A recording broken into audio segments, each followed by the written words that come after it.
हाँ, तो communication system में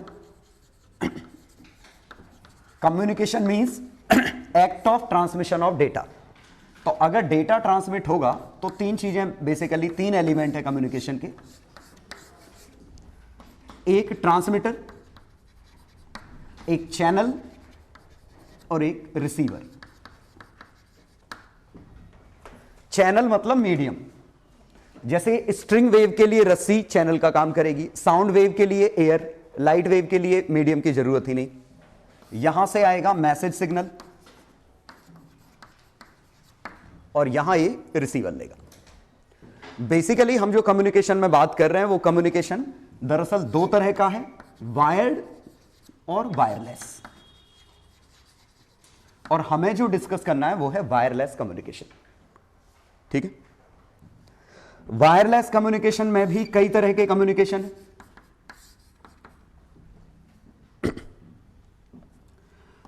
ग्राउंड वेव, तीन कम्युनिकेशन, ग्राउंड वेव अभी मीनिंग समझ में आ जाएगी, स्काई वेव और space wave. Ground wave communication, sky wave communication, space wave, wireless में ये हम तीनों ही डेली लाइफ में समझते हैं। ग्राउंड वेव कम्युनिकेशन का एग्जांपल जो मैं वायरलेस माइक लगाए हुआ हूं, यही ग्राउंड वेव कम्युनिकेशन है कि यहां से जो सिग्नल जा रहे हैं ये सिग्नल रिसीवर तक जा रहे हैं और रिसीवर आउटपुट दे रहा है। तो ग्राउंड वेव जहां वेव ग्राउंड पे एग्जिस्ट करती है। स्काई वेव थोड़ा सा अलग कॉन्सेप्ट है, तो हम सबकी लिमिटेशन समझेंगे कि क्या क्या दिक्कत है।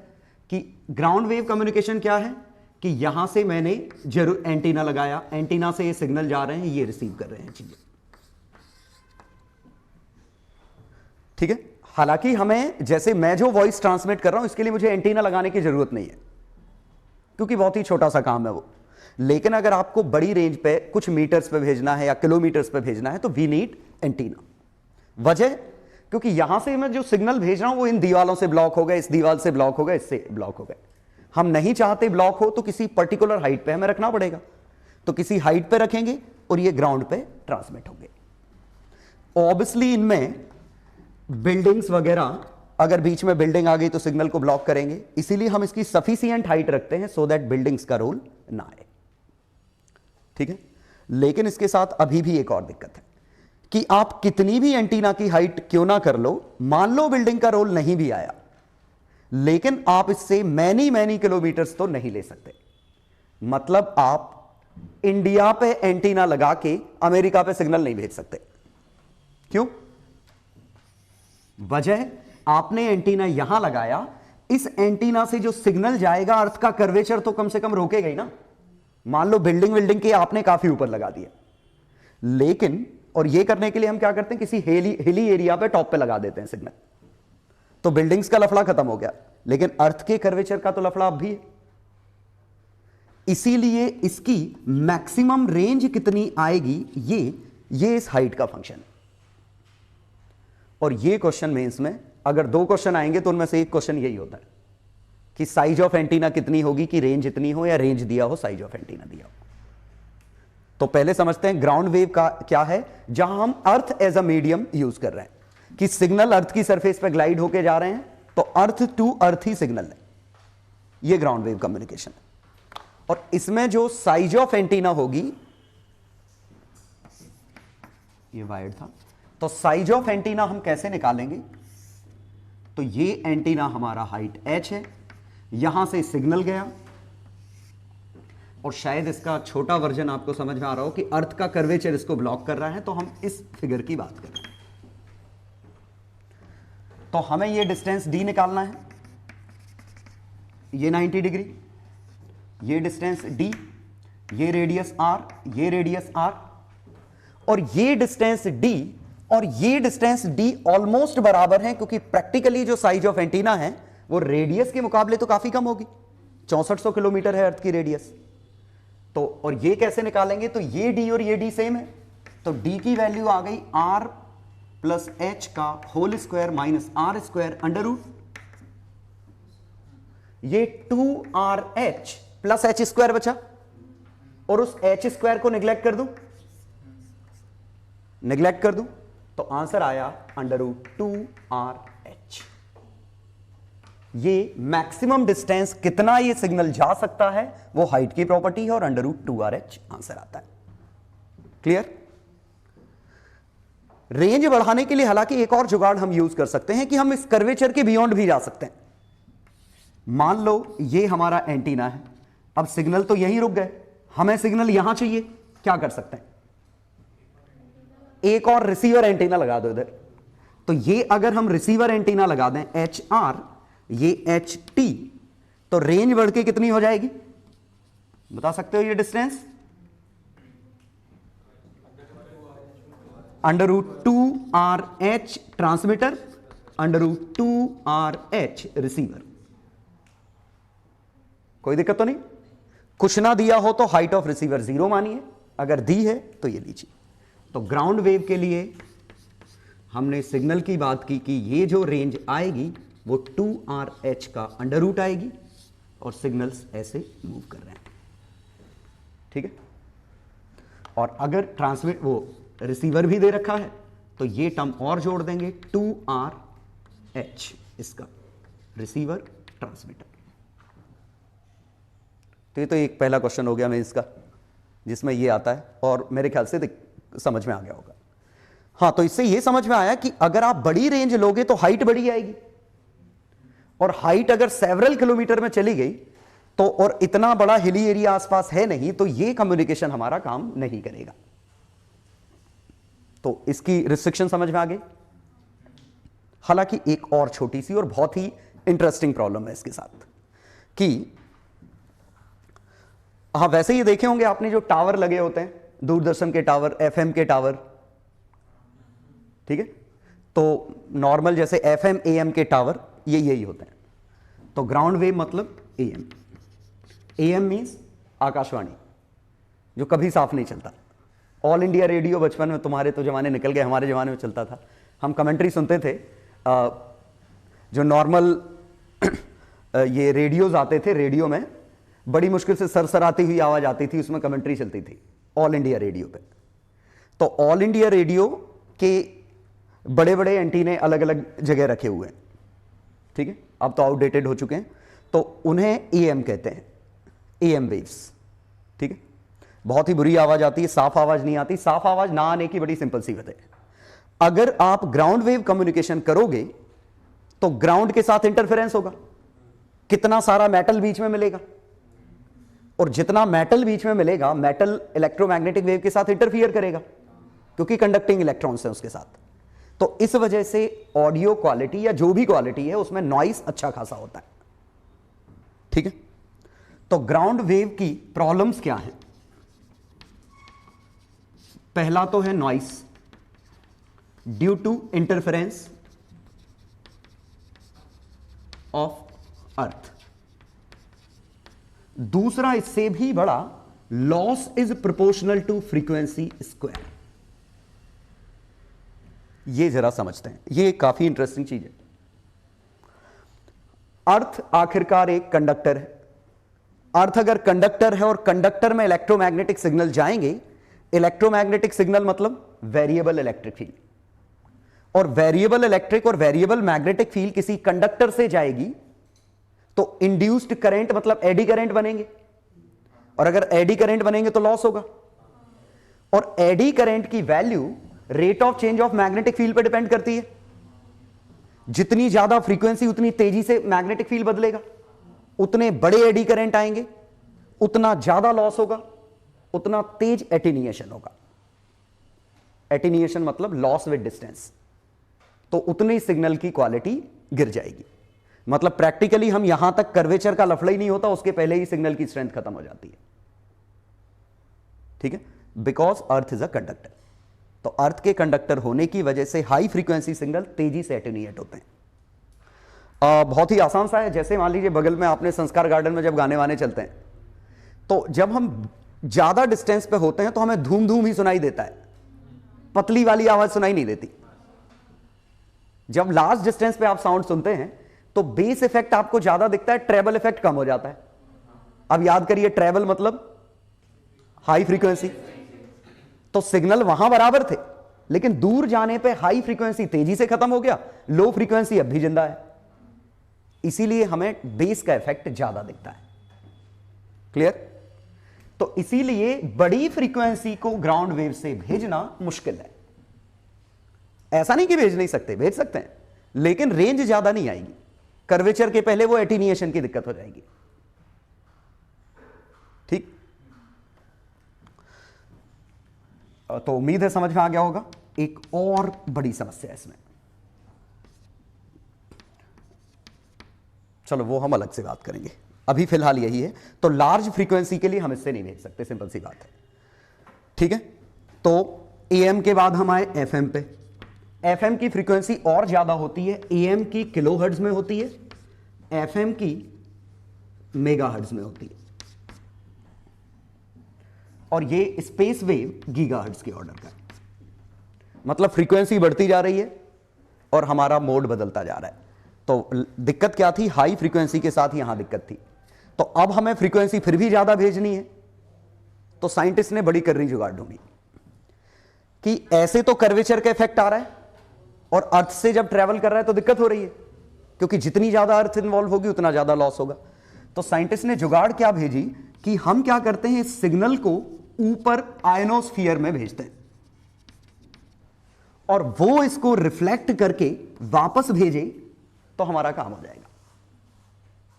मतलब हमने यहां से भेजे ही नहीं, हमने सीधे सिग्नल आयनोस्फीयर तक भेज दिए। आयनोस्फीयर सिंपली चार्ज की लेयर है, और चार्ज की लेयर है मतलब इसका रिफ्रैक्टिव इंडेक्स या रिफ्लेक्टिव इंडेक्स दोनों ही ज्यादा होते हैं, तो इसके रिफ्लेक्शन की टेंडेंसी काफी हाई है। तभी एक्सपेरिमेंट करके देखे होंगे कि वहां से सिग्नल इजीली रिफ्लेक्ट हो जाता है। तो ऐसे भेजे और यहां से सिग्नल रिफ्लेक्ट होके ये आने लग गया। क्लियर? तो देखिए अर्थ बीच में इन्वॉल्व हुई नहीं, एक समस्या खत्म। नॉइस भी नहीं हुई, दूसरी समस्या खत्म। और अच्छी बात यह है कि हम ज्यादा फ्रीक्वेंसी वाली भी वेव भेज पा रहे हैं, लेकिन और कर्वेचर का भी लफड़ा खत्म है। लेकिन एक इसका बड़ा नुकसान यह है कि सेटअप करना मुश्किल है। आपको सिग्नल इतने स्ट्रांग चाहिए कि उतनी दूर तक चले जाएं और वहां से वापस आ जाएं, तो इनिशियली कॉस्टिंग इसमें हाई है। ठीक है, इनिशियली कॉस्टिंग हाई है, लेकिन काम इसका चल जाता है। तो जो एफएम सिग्नल होते हैं वो ऐसे ही होते हैं, आयनोस्फीयर तक जाते हैं और वहां से वापस आते हैं।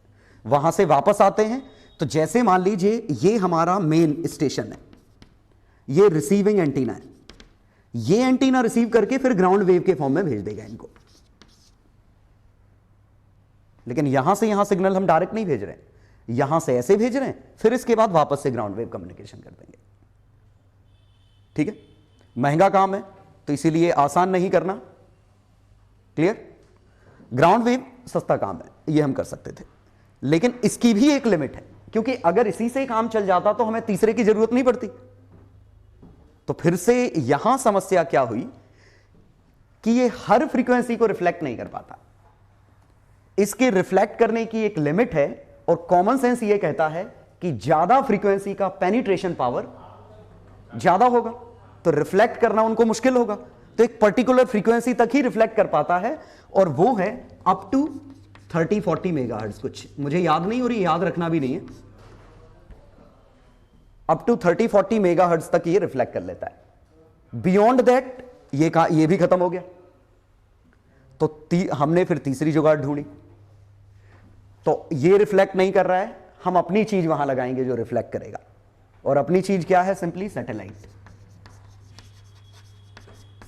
तो फिर ये सैटेलाइट के थ्रू कम्युनिकेट करते हैं कि हम यहां से सिग्नल सैटेलाइट को भेजते हैं, सैटेलाइट वहां से सिग्नल अपनी डिजायर्ड पोजीशन पे भेज देती है। आ गया समझ में? तो ये हमारा वो कम्युनिकेशन है तीसरा, जिसके लिए जियोस्टेशनरी सैटेलाइट हम लगाते हैं कि हम जियोस्टेशनरी सैटेलाइट तक सिग्नल भेजेंगे, वो सिग्नल को रिफ्लेक्ट करके अब मनचाही जगह भेज देगा जहां भेजना होगा हमें। तो बीच में फिर हमें इसका भी लफड़ा खत्म हो गया, आयनोस्फीयर। ठीक है, तो ये तीसरा, ये मेगाहर्ट्ज टू, तो जैसे 40 मेगाहर्ट्ज टू गीगाहर्ट्ज। ठीक है, तो बताओ मोबाइल कम्युनिकेशन किस ऑर्डर का है? मोबाइल जो आते हैं 3G 4G, गीगाहर्ट्ज, समझ गए? तो गीगाहर्ट्ज मतलब मोबाइल कम्युनिकेशन है।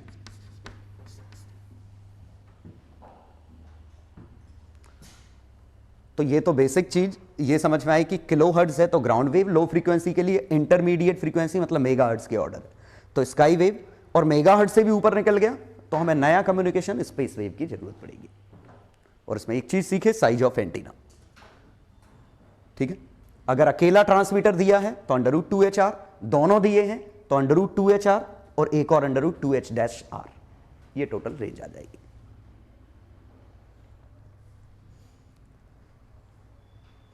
छाप लो।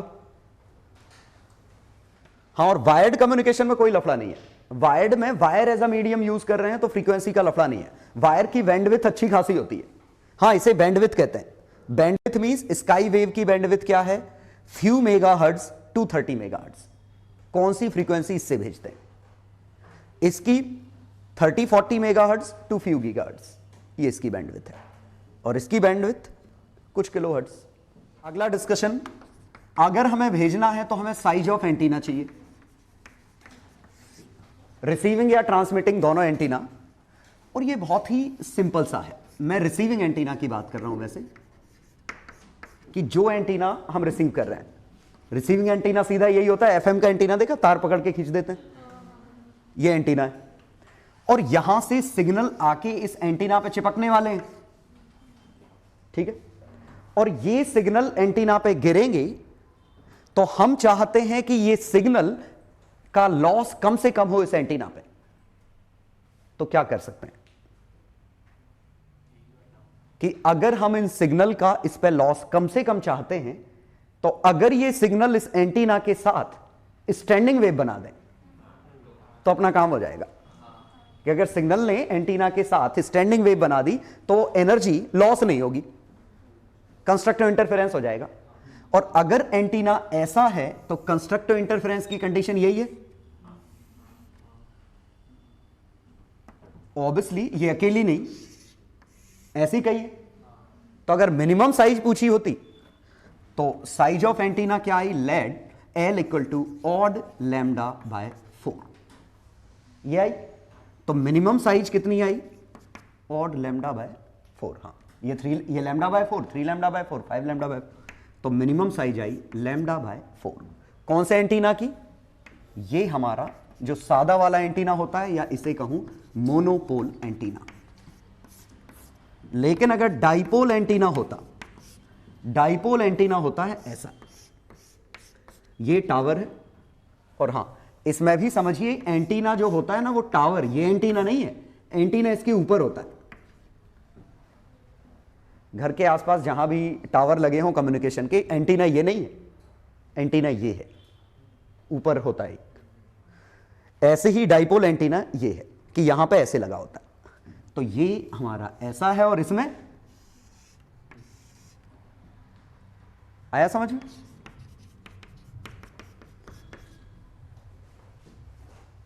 ठीक, तो स्टैंडिंग वेव की कंडीशन बनानी है सो दैट लॉस कम से कम हो। तो ये हमारा ये एंटीना है। अब इंटरेस्टिंग डिस्कशन आएगा इसके बाद कि ये हम एंटीना की साइज फिक्स कर चुके हैं। अब हम इसमें क्या करने वाले हैं कि अब मैं अपना ऑडियो सिग्नल ट्रांसमिट करना चाहता हूं। मैं चाहता हूं मेरा ऑडियो सिग्नल ट्रांसमिट हो, तो मुझे एक एंटीना बनाना है। तो मेरी वॉइस की फ्रीक्वेंसी रफली 3000 हर्ट्ज कुछ होगी, वोकल फ्रीक्वेंसी। हम 20 हर्ट्ज से 20,000 हर्ट्ज तक सुन पाते हैं। आप लोग 16-17 हर्ट्ज तक सुन पाते होंगे, मैं 14,000 तक सुन पाता हूँ। एज के साथ ये रेंज गिरती है, पता है ना। ठीक है, कि ज्यादा फ्रीक्वेंसी जो होती है ना, जैसे आप अगर मोबाइल में फ्रीक्वेंसी जनरेटर प्ले करेंगे और उसमें 15,000 16,000 की फ्रीक्वेंसी प्ले करिएगा, आपको सुनाई देगी, आपके पेरेंट्स को सुनाई नहीं देगी, और ग्रैंड पेरेंट्स को तो शायद 12,000 तक की भी सुनाई नहीं देगी। ठीक है, तो एनीवे, हाई फ्रीक्वेंसी मतलब पतली आवाज, लो फ्रीक्वेंसी मतलब मोटी आवाज, और वोकल लगभग 3000 हर्ट्ज के आसपास होता है। तो अपन निकालते हैं इसके लिए साइज ऑफ एंटीना की कितनी जरूरत पड़ेगी। तो frequency 3000, lambda F = C, wavelength C bye frequency, 3 × 10 पे 8 बाय 3 × 10 पे 3, और ये आया 10 पे 5, मतलब आया 100 किलोमीटर। तो लैम्डा/4 ये आया 25 किलोमीटर। और हम ये नहीं कह रहे हैं कि 25 किलोमीटर हाइट पे इसको रखना है, 25 किलोमीटर एंटीना की साइज चाहिए। Now is it feasible? 25 kilometre तो नहीं रख सकते, और ये रखोगे नहीं तो लॉस अच्छा खासा होगा, फिर स्टैंडिंग वेव नहीं बनेगी, फिर मतलब नहीं है। तो कुछ तो जुगाड़ ढूंढनी थी। समझ गए कि समस्या क्या आई? कि हम एज इट इज अपने सिग्नल ट्रांसमिट नहीं कर सकते। ठीक है, तो हम क्या करते हैं कि इन सिग्नल्स को साउंड के फॉर्म में ट्रांसमिट ही नहीं करते, हम इन सिग्नल को किसी दूसरे सिग्नल पर रख के बिठा देते हैं, पहुंचा देते हैं। समझाता हूं अभी देखिए, मैंने अभी कहा था एफएम कितने हर्ट्ज का है? मेगा हर्ट्ज का है। जैसे ग्वालियर का ही एफएम स्टेशन देखो, 88 मेगा हर्ट्ज से 108 मेगा हर्ट्ज तक है ना। ये किलो हर्ट्ज, ये तो देखो 3 किलो हर्ट्ज था। अब आखिरकार एफएम भेज तो साउंड ही रहा है, और साउंड ही भेज रहा है, तो ये फ्रीक्वेंसी कैसे बदल गई? और अगर ये फ्रीक्वेंसी है तो ये तो कंफर्म साउंड नहीं है, फिर हमें आवाज कैसे मिली? क्योंकि आखिरकार जो आरजेज होंगे वो तो बोल ही रहे होंगे ना, तो वो तो ये फ्रीक्वेंसी दे रहे होंगे, और पहुंच ये रही है, हम तक मिल भी ये रही है। तो हम एक जुगाड़ लगाते हैं इसमें। जुगाड़ क्या है कि हम भेजेंगे यही फ्रीक्वेंसी, इसके ऊपर रख के भेजेंगे।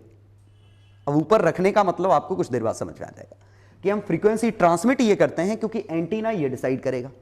इसके ऊपर ये सिग्नल बिठा दिया कि जाओ तुम यहां से ले जाओ मेरा सिग्नल, वहां हम रिसीव करेंगे और इसका सिग्नल जो आया था वो उतार लेंगे। ठीक है, इंटरेस्टिंग टर्म्स हैं, तो अभी समझ में आ जाएगा ये क्या चीज डिस्कस कर रहा हूं। बस ये समझिए कि हम बीच में एक और कैरियर फ्रीक्वेंसी यूज करते हैं। तो साइज ऑफ एंटीना तो ये समझ में आया कि यहां तो लफड़ा फैल गया। तो हमने क्या किया, ध्यान दीजिएगा अच्छे से। कैरियर वेव, ये हमारी हाई फ्रीक्वेंसी वेव है। इसमें हमने मैसेज वेव, मैसेज सिग्नल या वेव, लो फ्रीक्वेंसी वेव, ये इन दोनों को कंबाइन किया और यहां से जो आउटपुट हुआ उसे हमने मॉड्यूलेटेड वेव की कहा। मॉड्यूलेट करना मतलब हमने ओवरऑल एक तरीके से मॉडिफाई कर दिया और एक नया सिस्टम बनाया, and this is called modulator.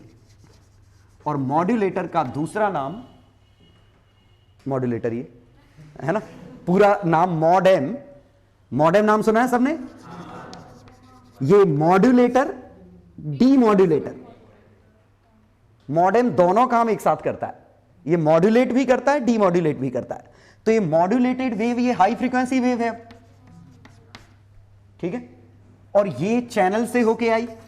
Channel मतलब समझ गए, कैसा भी वायरलेस कम्युनिकेशन आया, और ये हम यहां से डीमॉड्यूलेटर लगाते हैं। डीमॉड्यूलेटर और मॉड्यूलेटर, मॉड्यूलेटर जुगाड़ है इनको चिपकाने की, डीमॉड्यूलेटर जुगाड़ है इनको हटाने की। और ये डीमॉड्यूलेटर वापस से हमें मैसेज सिग्नल वापस कर देता है।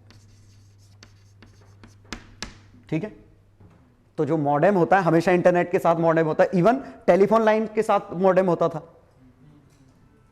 टेलीफोन लाइन में भी मॉडेम होता है ना, डब्बा। हाँ, तो हर मोबाइल के अंदर मॉडेम होता है। तो मॉड्यूलेटर डीमॉड्यूलेटर यही है कि हमारे सिग्नल को मर्ज करता है किसी बड़ी फ्रीक्वेंसी के साथ, और वो मॉड्यूलेटेड सिग्नल को भेजता है, क्योंकि ये भेज जाएगा, क्योंकि ये हाई फ्रीक्वेंसी, इसके लिए एंटीना कम चाहिए। और दूसरा भी दिक्कत है कि हाई फ्रीक्वेंसी नहीं रहेगी तो पेनिट्रेशन पावर काफी लो होगी, तो आप sky wave, space wave communication ही नहीं कर पाओगे ना, एटमॉस्फेयर ही ब्लॉक कर देगा उसको। अगर हम ऑडियो सिग्नल डायरेक्ट भी भेजना चाहें तो भी एटमॉस्फेयर उसको ब्लॉक कर देगा। तो हमें उसको सैटेलाइट तक भेजना है, आयोनोस्फीयर तक भेजना है, तो हमें फ्रीक्वेंसी ज्यादा चाहिए थी। ठीक है, इसीलिए हमें मॉड्यूलेशन की जरूरत थी हर हाल में। क्लियर? तो ये मॉड्यूलेटेड किया और यहां से आया डीमॉड्यूलेटेड ये, और बस एक ही पॉइंट अब हमें लास्ट समझना है कि ये मॉड्यूलेटर क्या होता है। क्लियर? नेसेसिटी तो समझ में आ गई कि क्या है, क्योंकि नॉर्मल वेवलेंथ के लिए आप अगर एंटीना निकालोगे तो सेवरल किलोमीटर्स का आ जाएगा, और दूसरा पेनिट्रेशन पावर लो है तो एटमॉस्फेयर को ही क्रॉस नहीं कर पाएगा। अब हमारा टारगेट लास्ट है जो हमें पढ़ना है कि मॉड्यूलेटर आखिरकार है क्या। तो मॉड्यूलेटर दरअसल 3 तरह के होते हैं, FM frequency modulator, AM amplitude modulator, PM pulse modulator या फेज मॉड्यूलेटर। और बात समझ में आ रही होगी, XT इक्वेशन लिखें हम तो A sin omega t plus 5, 3 parameter. ये हमारा सिग्नल है कैरियर वेव का। कैरियर वेव मतलब जो हमें भेजनी है। अब हमें इस सिग्नल पे मैसेज अपना उठा के भेजना है। मैसेज इस पे रखना है, रखना मतलब कोई फिजिकल चीज तो है नहीं, इसके ऊपर रख दो। तो वो इंफॉर्मेशन हम या तो एम्पलीट्यूड को के फॉर्म में स्टोर करेंगे, या फ्रीक्वेंसी के फॉर्म में स्टोर करेंगे, या फेज के फॉर्म में स्टोर करेंगे। 3 ही वेरिएबल दिख रहे हैं। तो हम क्या करें कि एम्पलीट्यूड मॉड्यूलेशन में इसका जो एम्पलीट्यूड ए कैरियर था, ये फ्रीक्वेंसी कैरियर थी, हम इस एम्पलीट्यूड को मैसेज सिग्नल के अकॉर्डिंग बदल दें। तो देखिए समझ में आ जाएगा अभी। ये हमारा कैरियर वेव है, हाई फ्रीक्वेंसी वेव।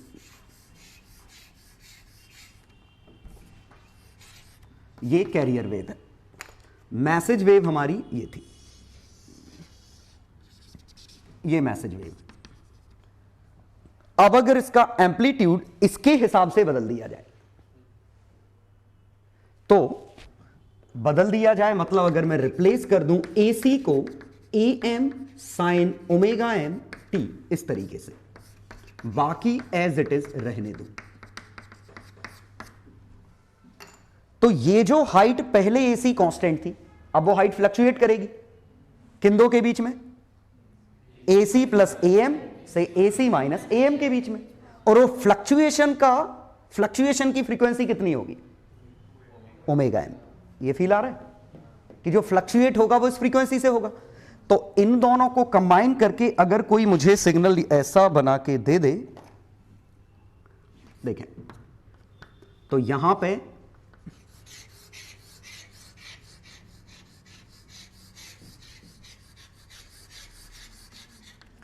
ये समझ में आया। अब जरा देखते हैं कि हुआ क्या यहां। ये हमारा आउटपुट आया, तो इसमें से ये वाली हाइट AC प्लस AM है, ये छोटी वाली हाइट AC माइनस AM है।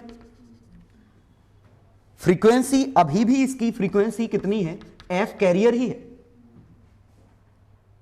क्योंकि आखिरकार हर बार 0 तो इस ये छोटी लेंथ के हिसाब से हो रहा है, लेकिन एम्पलीट्यूड का वेरिएशन इसके हिसाब से हो रहा है। तो इनडायरेक्टली हमने एम्पलीट्यूड के फॉर्म में वो सिग्नल डाल दिए। अब जो डीमॉड्यूलेटर होगा वो क्या करेगा, इसके एम्पलीट्यूड को डिटेक्ट कर लेगा। डीमॉड्यूलेटर क्या करेगा, इसके एम्पलीट्यूड को देखेगा कि एम्पलीट्यूड का फ्लक्चुएशन किन दो के बीच में और उसकी फ्रीक्वेंसी क्या है, तो उसको मैसेज मिल जाएगा। ये समझ में आया, क्योंकि इस हाइट और इस हाइट का जो डिफरेंस निकालेगा इन दोनों का, उसका आधा कर देगा तो एम आ जाएगा। आधा समझ में आया, AC plus AM, AC minus AM, आधा कर दिया, AM की वैल्यू मिल गई। फ्रीक्वेंसी चाहिए तो देख लिया, यहां से यहां के बीच में टाइम कितना है, ये टाइम पीरियड बाय 2 हो गया। यहां से यहां का टाइम पीरियड T है, तो आउटपुट में हमें टाइम पीरियड भी मिल गया, एम्पलीट्यूड भी मिल गया, यही तो चाहिए था। तो इस तरीके से सिग्नल को इसने वापस से डिकोड कर दिया। क्लियर। तो ये हमारा एम्पलीट्यूड मॉड्यूलेशन है, जहां एम्पलीट्यूड को मॉड्यूलेट कर दे रहे हैं इसके हिसाब से। क्लियर। ऐसे ही एक फ्रीक्वेंसी मॉड्यूलेशन होता है जहां FC को हम बदल देंगे। ऐसे ही एक फेज मॉड्यूलेशन होता है जहां फेज को हम बदल देंगे। ये दोनों सिलेबस में है नहीं, ठीक है। तो बड़ी अच्छी बात है, एक ही है सिलेबस में। तो यहां समझ गया ना फ्रीक्वेंसी को। और काइंड ऑफ हो सकता है आप हिंट लगा पाए हो कि फ्रीक्वेंसी मॉड्यूलेशन कैसे काम करेगा। ये ऐसे था, ये ऐसे था, अब इसका फ्रीक्वेंसी मॉड्यूलेशन ऐसे होगा। यहां फ्रीक्वेंसी बढ़ जाएगी, यहां फ्रीक्वेंसी घट जाएगी। ये समझ में आया कि जहां एम्पलीट्यूड इसका ज्यादा है वहां फ्रीक्वेंसी बढ़ गई, जहां कम है वहां फ्रीक्वेंसी घट गई। क्लियर, आखिरकार समझ गए। तो ये हमारा फ्रीक्वेंसी मॉड्यूलेशन था। ये सिलेबस में नहीं है, एम्पलीट्यूड मॉड्यूलेशन सिलेबस में है। और एम्पलीट्यूड मॉड्यूलेशन में सिंपली आप ये याद रखिए कि हमने किया क्या है, एसी को इस एसी के फंक्शन में ये एएम वाला फंक्शन जाके चिपका दिया, ठीक है। तो आउटपुट हमारा आ गया ऐसा। क्लियर? हाँ, तो एम्पलीट्यूड मॉड्यूलेशन में इक्वेशन तो y carrier is equal to a carrier sine omega carrier t, ये ले लिया। y message a message sine omega message t. तो मॉड्यूलेटेड वेव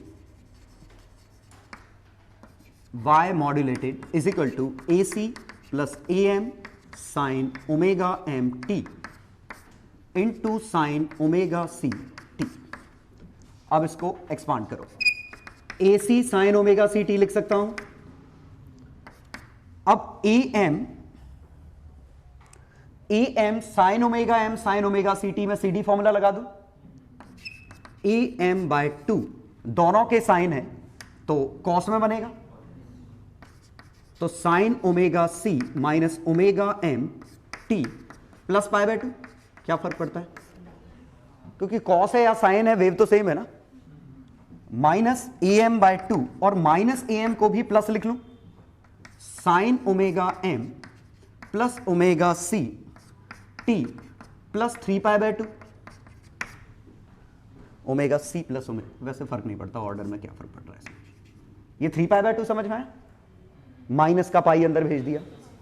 हालांकि हमें इससे कोई खास मतलब नहीं है कि क्या था, लेकिन बस हमने इसमें सी डी फॉर्मूला लगाया, क्योंकि हमें थोड़ी ना पता था इनमें 5 ही थे कि नहीं थे। और जरूरी थोड़ी है दोनों साइन हो, एक साइन हो एक कॉस हो, एक साइन हो एक sine omega T plus pi bye 6 हो। तो ओवरऑल सी डी फॉर्मूला लगा के हमने 3 चीजें निकाली। तो इसको हम क्या लिखते हैं, तो अगर आप चाहें तो इसको ऐसे ही लिख लें, हम इसको अगले स्टेप में जो लिखेंगे उससे आपको क्लियर हो जाएगा।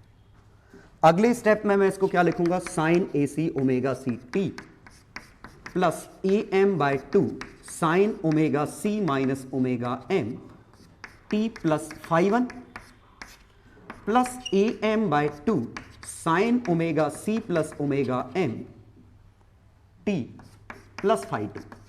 अब आ गया समझ में कि 5 की वैल्यू अपने आप पाई बाय 2 हो जाएगी, 5 की वैल्यू अपने आप 3 पाई बाय 2 हो जाएगी। मेन चीज यहां क्या है कि आखिरकार हम ये वेव बनाएंगे कैसे। तो कैसे बनाएंगे, 3 वेव पैदा करो। एक वेव एसी जिसकी फ्रीक्वेंसी ये हो, एम्पलीट्यूड ये हो। एक वेव जनरेट करो जिसकी फ्रीक्वेंसी ये हो, एम्पलीट्यूड ये हो। एक जिसकी फ्रीक्वेंसी ये हो, एम्पलीट्यूड ये है। तीनों को एक साथ भेज दो। आखिरकार ये 3 का सुपरपोजिशन ही तो है, 3 इंडिपेंडेंट वेव्स है, तीनों को चिपका दो तो आउटपुट अपने आप ऐसा बनेगा। आया समझ में? तो ये दरअसल ये फ्रीक्वेंसी, 3 तरह की फ्रीक्वेंसी हमारे पास है इसके अंदर। ये एवरेज फ्रीक्वेंसी हो गई बीच की, ये मिनिमम फ्रीक्वेंसी हो गई, ये मैक्सिमम फ्रीक्वेंसी हो गई। तो ये दरअसल अपर साइड बैंड, ये मैं चलो यहां ये लोअर साइड बैंड, अपर साइड बैंड, ठीक है, और ये कैरियर फ्रीक्वेंसी ही है। तो दरअसल एम्पलीट्यूड मॉड्यूलेटेड वेव अपने आप में 3 वेव से मिलकर बनी है। 3 फ्रीक्वेंसी है, एक ज्यादा वाली, एक कम वाली और एक ये बीच वाली फ्रीक्वेंसी है, ठीक है। तो हम यहां 2 नई चीजें डिफाइन करने वाले हैं। एक तो अपर साइड बैंड, अपर साइड बैंड मतलब बड़ी वाली frequency fc plus fm। Lower side band means ये फ्रीक्वेंसी। और बैंडविथ, बैंडविथ मतलब frequency range. Bandwidth simply frequency range है कि किन 2 के बीच में है। तो मैक्सिमम फ्रीक्वेंसी से मिनिमम फ्रीक्वेंसी घटा दूं तो 2fm, ठीक है। एक नया टर्म और आएगा, मॉड्यूलेशन इंडेक्स, म्यू। ये बस आपको याद रखना पड़ेगा, AM/AC। ये दरअसल एम्पलीट्यूड का रेशियो। याद कैसे रखें कि आपने मॉड्यूलेशन किस एक्सटेंट तक किया है। तो अगर 0 मॉड्यूलेशन है मतलब आपने ये जोड़ा ही नहीं। 0 मॉड्यूलेशन मतलब आपने बिल्कुल नहीं जोड़ा, और बिल्कुल नहीं जोड़ा तो इसको 0 कर दो, तो AM की वैल्यू 0, और AM जितना ज्यादा बढ़ाओगे फ्लक्चुएशन उतने ज्यादा होंगे मिनिमम मैक्सिमम के बीच में, तो उतना ज्यादा मॉड्यूलेशन होगा। तो modulation is proportional to AM, ये तो सही आया, नीचे AC आता है। प्रैक्टिकली हम इसको लेस देन 1 रखते हैं। ठीक, तो क्वेश्चन आते हैं सिंपली ऐसे ही, 2 फंक्शन गिवन होंगे, है ना, इसमें मॉड्यूलेशन इंडेक्स पूछा होगा, अपर side band lower side band पूछा होगा, या आपको बैंडविड्थ पूछी होगी, इस तरह का। तो वो मैं अब 3-4 क्वेश्चन लिखूंगा, वो क्वेश्चन आपको खुद से सोच के करने हैं कि किसका मीनिंग क्या है। कॉन्सेप्ट समझ में आया? लेकिन एक इंटरेस्टिंग चीज, इस आगे बढ़ने से पहले हम बात करेंगे कि इंटरेस्टिंग चीज ये है कि अब हमने 2 तरह के एम्पलीट्यूड मॉड्यूलेशन देखा, फ्रीक्वेंसी मॉड्यूलेशन। सिलेबस में नहीं है, लेकिन बस हम ये समझाने की कोशिश कर रहे हैं। ये एम्पलीट्यूड मॉड्यूलेशन है। फ्रीक्वेंसी मॉड्यूलेशन मतलब यहां डेटा फ्रीक्वेंसी के फॉर्म में है, यहां डेटा एम्पलीट्यूड के फॉर्म में है। ठीक है, data encoded as frequency in frequency, data encoded as amplitude. जरा बताओ कौन से में ज्यादा नॉइस आती है? नॉइस की दिक्कत ज्यादा किस में है? क्वालिटी। क्यों? बिल्कुल, क्योंकि एम्पलीट्यूड लॉस के साथ बदलता है। अगर इंटरफेरेंस होगा, उसका लॉस होगा, या कोई और सिग्नल मिक्सअप होगा, तो एम्पलीट्यूड बदलेगा। एम्पलीट्यूड आसानी से बदल जाता है, क्योंकि कहीं एब्जॉर्प्शन हो गया ज्यादा, कहीं कम एब्जॉर्प्शन हो गया, तो एम्पलीट्यूड बदलना आसान है। फ्रीक्वेंसी बहुत ही मुश्किल है जो बदलती है। यह समझ पाए कि फ्रीक्वेंसी में बदलाव काफी कम होता है, कि अगर मीडियम से प्रोपेगेट करेगी तो एम्पलीट्यूड में चेंज हो जाएगा, लेकिन फ्रीक्वेंसी में चेंज नहीं होता। तो रिफ्लेक्शन, रिफ्रैक्शन, जितनी भी प्रोसेस हैं या एब्जॉर्प्शन, उन सभी में फ्रीक्वेंसी में चेंज नहीं होता, एम्पलीट्यूड में चेंज होता है। तो amplitude is very sensitive to get changed, इसीलिए इसमें नॉइस काफी ज्यादा आ जाती है, इसमें कम आती है। इसीलिए FM में अगर गाना सुनो तो बिल्कुल साफ आता है, और AM में बहुत ही बुरी नॉइस आती है। तो AM तुमने सुना नहीं, लेकिन ये काफी नॉइसी है AM, और FM साफ आवाज आती है काफी। ठीक है, पुलिस वाले जो वायरलेस वो लिए रहते हैं ना कम्युनिकेशन, वो FM पे ही काम करता है। हाँ, ये लेकिन ये 88 से 108 नहीं है, शायद वो 88 से कम है। इसीलिए नॉर्मल जो रेडियो होते हैं उन पे उनकी फ्रीक्वेंसी ट्यून नहीं होती। नॉर्मल रेडियो बनाए जाते हैं 88 से 108 मेगाहर्ट्ज के बीच में। पुलिस वालों की फ्रीक्वेंसी मान लेते हैं 84 है, तो ये उसको ट्यून नहीं कर सकते। लेकिन अगर आपके पास 84 ट्यून करने का है तो ट्यून हो जाता है, ट्यून हो जाता है। हमारे पास एक रेडियो था जो 80 के आसपास से काम करता था, तो उसको हमें और लो फ्रीक्वेंसी करनी थी, तो हमने अंदर से सर्किट में चेंज करके लो फ्रीक्वेंसी कर दी थी, और उधर भी रेंज बढ़ा दी थी, सो दैट DD1 चले उसमें। DD1 की फ्रीक्वेंसी कुछ 120 के आसपास थी, तो दूरदर्शन नॉर्मल FM कैच नहीं करता था, क्योंकि 108 तक ही है। तो हमने वहां पे जो इंडक्टर लगे, उस सर्किट को चेंज करके 2π√LC उनकी रेंज बदल दी, तो वो ऊपर की फ्रीक्वेंसी भी लेने लग गए, नीचे की फ्रीक्वेंसी भी लेने लग गए।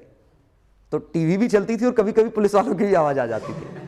लेकिन वो पुलिस वाले भी बेवकूफ तो है नहीं, तो इंटेलिजेंट लोग, वो भी क्या करते हैं, बात ऐसे नहीं करते नॉर्मल, बात ये करेंगे, क्यों वो आलू वहां से लेने थे, उठा लिए तुमने, ऐसे ऐसे बात करते हो कि किसी को समझ में नहीं है चर्चा क्या चल रही है। जैसे आज तो सब्जी बहुत महंगी है यार, मतलब सब्जी महंगी है, मतलब मे बी कि आज अपने पास ज्यादा देर तक अपन को काम करना है, या कुछ ऐसा है। चलो, एक 4 क्वेश्चन है। पहले क्वेश्चन में है message wave of amplitude, amplitude दिया है, फ्रीक्वेंसी दिया है, is super imposed over carrier wave of amplitude this, frequency this. देखिए, कैरियर वेव का एम्पलीट्यूड भी ज्यादा है, फ्रीक्वेंसी ज्यादा है, तो अगर सुपर इम्पोज किया मतलब मॉड्यूलेटेड वेव बनाइए। ठीक है, मॉड्यूलेशन इंडेक्स, अपर साइड बैंड, बैंडविड्थ, ये बतानी है। क्वेश्चन नंबर 2 में maximum and minimum amplitude for modulated wave, already wave modulated है, उसका मैक्सिमम और मिनिमम एम्पलीट्यूड गिवन है, फाइंड मॉड्यूलेशन इंडेक्स। क्वेश्चन 3 और 4, 3 में क्या है कि मैसेज सिग्नल और कैरियर दोनों का फिगर बना है। ये इसके 0 से इसके 0 के बीच का गैप है, ये जो गैप है ना, वो इनके बीच का है। तो इनडायरेक्टली टाइम पीरियड गिवन है, और ये भी इसके 0 से इसके बीच का, मतलब ये इसका टाइम पीरियड गिवन है। तो frequency of modulated wave, frequencies in modulated wave, इस लैंग्वेज का मतलब है कि मॉड्यूलेटेड वेव में 3 तरह की फ्रीक्वेंसी होंगी, ठीक है। और इसी में चलो इक्वेशन भी पूछ लेता हूं। इक्वेशन लिखते समय फेज वाला टर्म इग्नोर मार दीजिएगा, ठीक है, क्योंकि फेज मैंने दिया नहीं, तो कुछ भी लिख दो फेज, तो फाई लिख दो या छोड़ दो उसको। अब इसमें देखिए मॉड्यूलेटेड वेव का फोटो है, ये मॉड्यूलेटेड वेव का फोटो है, क्योंकि और एम्पलीट्यूड है, फ्रीक्वेंसी सेम है, एम्पलीट्यूड बदल रहा है, ठीक है। मैक्सिमम एम्पलीट्यूड 9 है, मिनिमम 5 है, 5 माइक्रोसेकंड इससे इसके बीच का गैप है, और इससे इसके बीच का गैप वो 0.01 माइक्रोसेकंड। तो अब आपको YC मतलब इक्वेशन लिखनी है, YM मतलब मैसेज की इक्वेशन, कैरियर की इक्वेशन, और चाहो तो इसमें इस वेव की इक्वेशन भी लिख सकते हैं, और इक्वेशन के लिए लिखा होगा इक्वेशन ऑफ मॉड्यूलेटेड वेव। तो ट्राई करो, फिर मैं सॉल्यूशन दूंगा। चलो फर्स्ट का क्या पूछा, modulation index 0.6 by 1.5, 3/5, 2/5। Upper side band 5 + 2,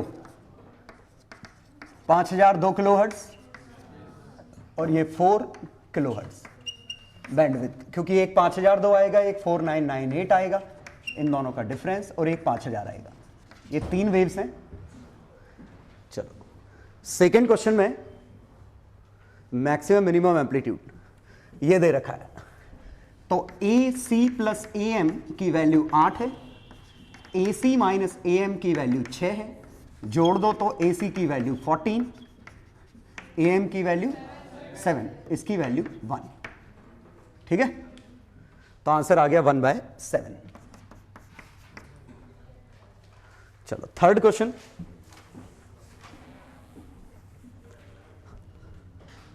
modulation index तो सीधे इन दो का रेशियो है 6/10। फ्रीक्वेंसीज और फ्रीक्वेंसीज, तो इसकी फ्रीक्वेंसी 1/0.2 इंटू 10⁻³ तो 5 किलोहर्ट्ज, इसकी फ्रीक्वेंसी 1/0.1 इंटू माइक्रो 10⁻6 तो 10⁻7 10 मेगाहर्ट्ज। तो फ्रीक्वेंसीज आ गई 3 आएंगी, 10 मेगाहर्ट्ज और 10 - 0.005 और 10 + 0.005 मेगाहर्ट्ज। ठीक। इक्वेशन, तो कैरियर वेव की इक्वेशन क्या आती, कैरियर वेव की नीचे वाली 10 sin 2π, फ्रीक्वेंसी कितनी है 10 मेगाहर्ट्ज इंटू 10⁻7 t प्लस 5 कुछ, y मैसेज कितना आता तो 6 मिली, साइन 2π इंटू 5 5000 तो 5 इंटू तो कितना बनेगा 5 इंटू 10⁻³ t प्लस 5 1 2 कुछ भी मान लो, क्या फर्क पड़ रहा है। y क्या है तीसरा मॉड्यूलेटेड, और इसमें simply 10 + 6 sine 5π 10⁻³ t plus 5 2 into sine 2π 10⁻7 t plus 5 1। कोई दिक्कत तो नहीं, तो ये क्वेश्चन हो गई।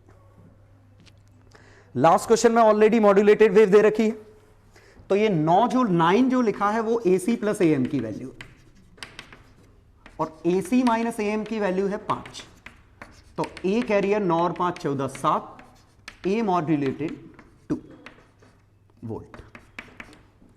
Modulation index 2/7। अपर side band lower side band, इसके लिए हमें फ्रीक्वेंसी चाहिए, तो ये 50 माइक्रोसेकंड T/2 है, तो F message is equal to 1/T message, और ये 100 माइक्रोसेकंड है, तो 10⁻4 10 किलो हर्ट्ज। कोई दिक्कत तो नहीं, ये एक मिनिमा से एक मिनिमा के बीच का गैप है, नहीं यही तो थी फ्रीक्वेंसी है ना, मैक्सिमा से मिनिमा के बीच का, तो प्लस से माइनस यही तो है टाइम पीरियड। हाँ ये समझते हैं 1 मिनट, ये T/2 है कि T है, तो यहां समझिए कि यहां पे मैक्सिमा आएगा, यहां पे मिनिमा आएगा, यहां मैक्सिमा आएगा।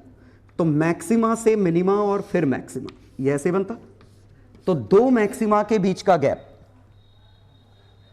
या दो मिनिमा के बीच का गैप, तो ये दो मिनिमा के बीच का गैप है, तो यही टाइम पीरियड गिवन था, तो कुछ करेक्शन करने की जरूरत नहीं। 50 माइक्रो 10 पे -6, तो 10 पे 6 बाय 50, 2 इंटू 10 पे 4, 20 kilohertz. F message, F carrier, और कैरियर की फ्रीक्वेंसी इससे, तो ये टाइम पीरियड ही दिया है 0.01 माइक्रोसेकंड, तो 0.01 इंटू 10 पे 6 -6, तो 100 मेगा हर्ट्ज। तो upper side band 100 + 20 mega hertz, lower side band 100 - 0.02 mega hertz, bandwidth 0.04 mega hertz. Y carrier equation तो लिख ही लोगे क्योंकि हमें एम्पलीट्यूड भी पता है, फ्रीक्वेंसी भी पता है, ठीक। तो उम्मीद है समझ में आ गया होगा कि इसमें क्या करना है। हाँ, इसमें एक और कभी कभी क्वेश्चन पूछा जाता है कि बैंडविड्थ से रिलेटेड। बैंडविड्थ सिंपली क्या है कि एक फ्रीक्वेंसी का स्पेक्ट्रम है, मिनिमम से मैक्सिमम के बीच के गैप को बैंडविड्थ कहते हैं। एफ मैक्स माइनस एफ मिन, इस गैप को बैंडविड्थ कहते हैं, ठीक है। स्पेक्ट्रम क्या होता है? स्पेक्ट्रम भी फ्रीक्वेंसी रेंज है, ये फ्रीक्वेंसी रेंज है। तो मान लो आपके पास 0.2 गीगाहर्ट्ज का स्पेक्ट्रम अवेलेबल है, बैंडविड्थ आपके पास 50 मेगाहर्ट्ज की, 5 मेगाहर्ट्ज कर दो, इतनी है। तो number of signals, independent signals कितने हो सकते हैं? तो सिंपली क्या है कि बैंडविड्थ मतलब हर 5 मेगाहर्ट्ज में एक सिग्नल बनता है। हमारे पास अवेलेबल है 0.2 गीगाहर्ट्ज, तो सिंपली आंसर क्या आएगा? 0.2 गीगाहर्ट्ज बाय 5 मेगाहर्ट्ज, तो 200 बाय 5, 40 स्टेशन बनेंगे, ठीक है। जैसे एफएम का सिग्नल होता है, आपने देखा होगा 94.3 मेगाहर्ट्ज है, तो दरअसल ये 94.3 नहीं होता, एक रेंज होती है से 94.25 से 94.35 के बीच में। इस पूरे को हमने ये सिग्नल नाम दे दिया। तो बैंडविड्थ कितनी हो गई इसकी? 0.1 मेगाहर्ट्ज। अब अवेलेबल हमारे पास 108 से 88, इतनी रेंज अवेलेबल है। इसमें कितने स्टेशन बन सकते हैं? 0.1।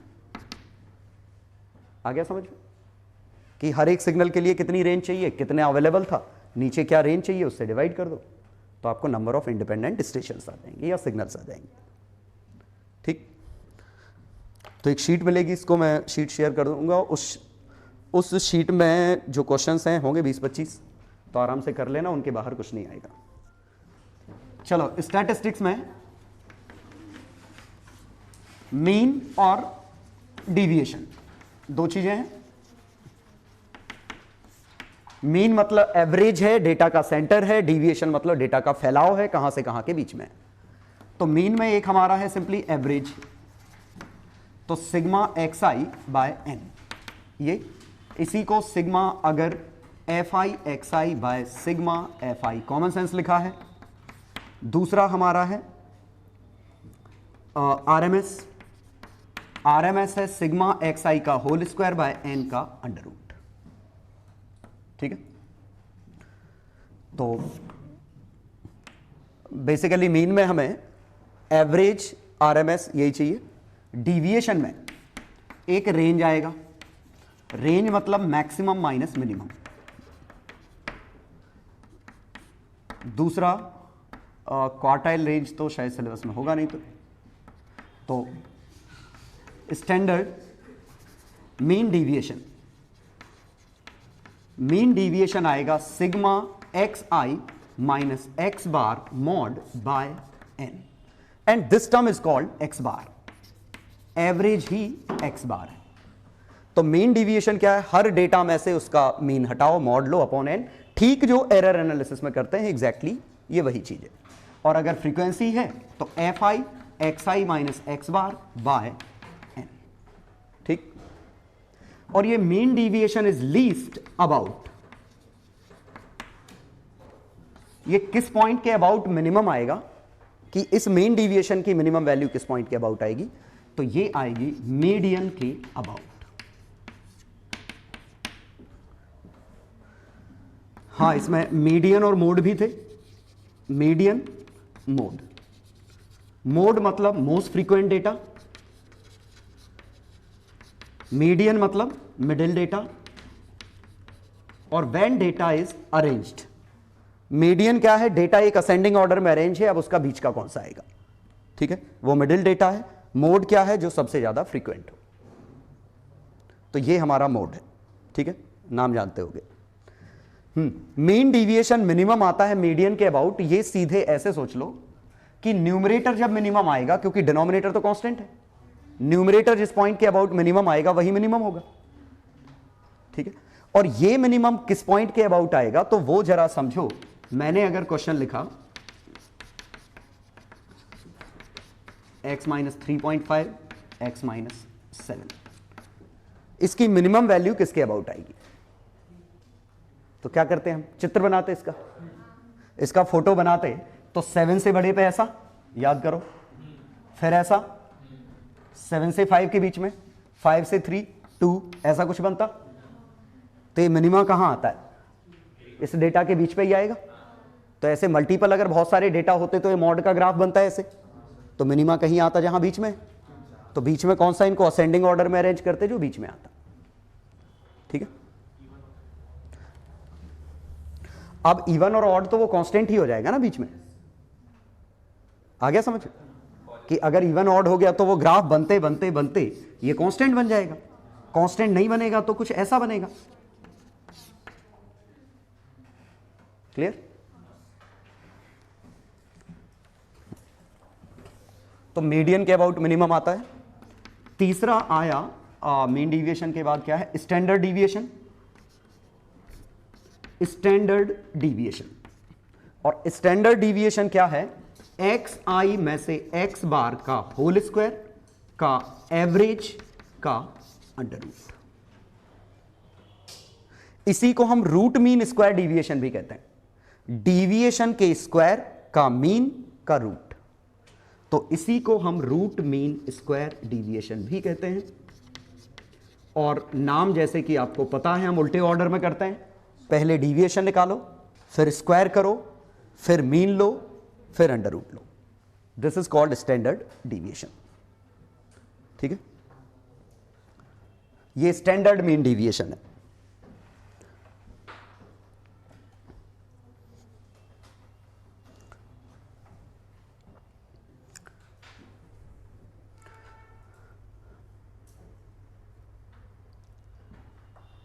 ये मीन डिविएशन अबाउट मीन है।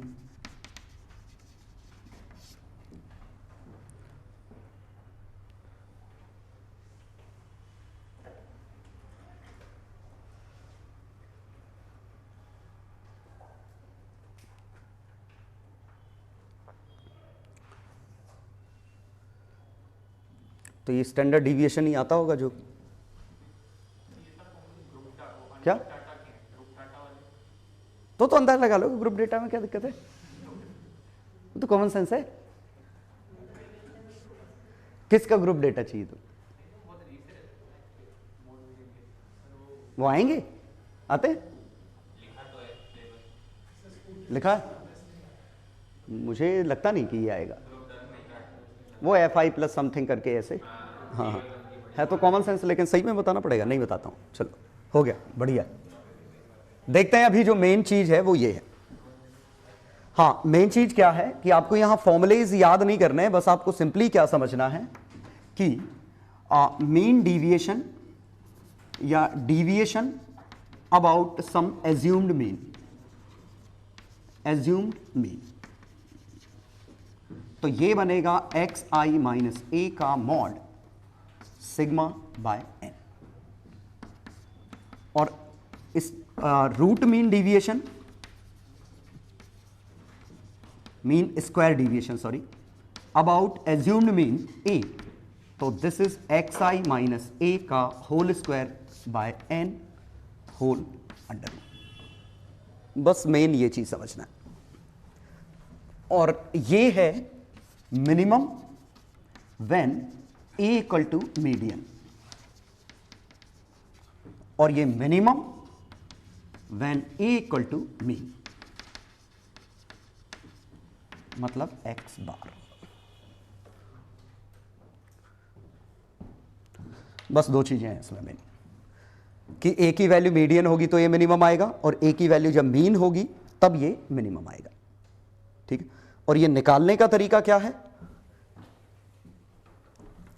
एक तो तरीका है कि वाकई में निकाल लो और सॉल्व कर लो, लेकिन दूसरा तरीका है कि हम ये समझेंगे कि scaling and shifting of origin, इनसे क्या अंतर आता है डेटा पे।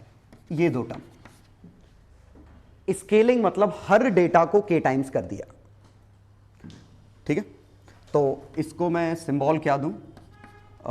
इसको तो मैं सिग्मा नाम दे देता हूं, इसको डीविएशन, इसको डेल नाम दे देता हूं। इसको डेल नाम दिया, इसको सिग्मा नाम दिया, मीन को एक्स बार नाम दिया। ठीक है, तो अब हम देखते हैं स्केलिंग और इनसे क्या अंतर आता। तो समझो, पहले डेटा था x1, x2, x3 up to xn। अगर स्केल किया हमने k टाइम्स, तो हमारा डेटा हो गया kx1, kx2, kx3 up to kxn। तो इसमें समझ में आ रहा है कि हमारा x बार नया वाला ये k टाइम्स x बार हो जाएगा।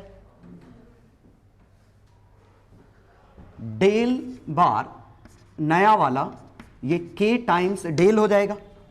सोचो, हर वैल्यू k टाइम्स होगी, तो यहां से k बाहर, यहां से k बाहर, तो ओवरऑल k बाहर। और स्टैंडर्ड डिविएशन भी k टाइम्स सिग्मा।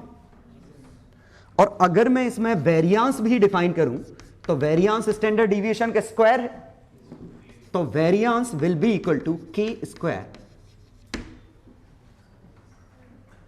ठीक है, by definition variance sigma square है।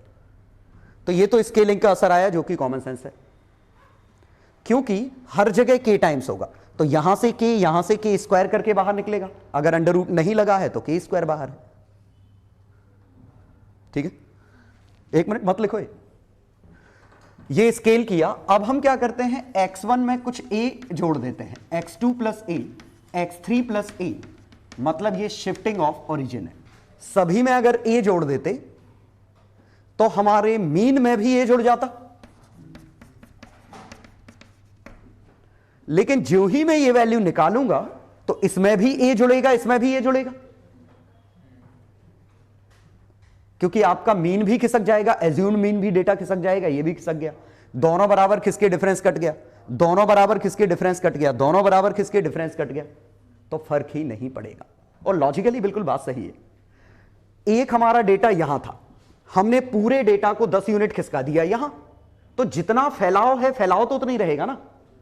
मीन आपका बदल जाएगा, डिस्पर्शन आपका वही रहेगा कि कहां से कहां तक फैला हुआ है। इसीलिए ये जो तीन हमारे ये डिविएशंस हैं, डिस्पर्शन की क्वांटिटीज हैं, ये शिफ्टिंग ऑफ ओरिजिन पर डिपेंड नहीं करते। तो हम सिंपली क्या लिखेंगे इसमें कि अगर हमने x को अल्फा x प्लस बीटा से रिप्लेस किया तो x bar dash alpha x bar plus beta,